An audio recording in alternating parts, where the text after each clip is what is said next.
Македонија повторно останува со празни раце пред бриселските порти. Проширувањето надвор од агендата на Европската унија до крајот на годинава, јавуваат регионалните агенции, повикувајќи се на високи европски дипломати. Тие оставаат простор за договор, но сепак велат дека е невозможно за неколку часа нешто да се смени, а точката за проширување е ставена под разно.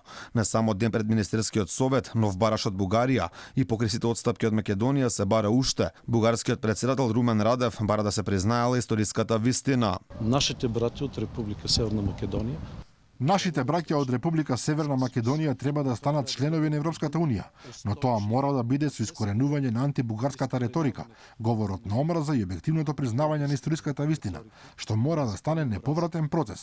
И тука Бугарија треба категорично да ги брани своите права. Дека е невозможно се промени ставот на Бугарија за волку кратко време, истакни европратеникот од партијата на Борисов Андрей Ковачев. Тој се осврна и на изјавата на Заев да се почекали изборите во Бугарија, велејќи дека тоа немало врска.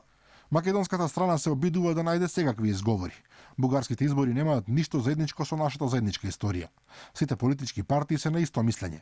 Не може да правиме компромиси со историјата и со јасните историски факти. А дека Македонија ќе мора да прифати уште многу уцени од Бугарија станува јасно и по соопштението испратено од партијата на Красимир Каракачанов, каде бараат на бугарските телевизии да не се преведува македонскиот јазик, велејќи дека бил бугарски дијалект. Бугарската наука недвосмислено го дефинира така наречениот македонски јазик како регионална форма на бугарскиот јазик.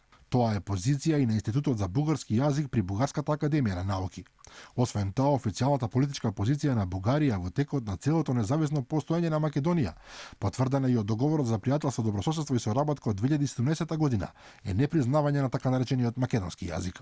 Инаку Македонија секако не може новој министерски самит да добие датум, бидејќи истиот се одржува онлайн и се смета за неформален, односно не може да се носат одлуки и заклучоци, а јасно е дека закажувањето на првите меѓувладни конференции за Македонија и Албанија нема да бидат ниту тема на дискусија, бидејќи нема консензус меѓу земјите членки.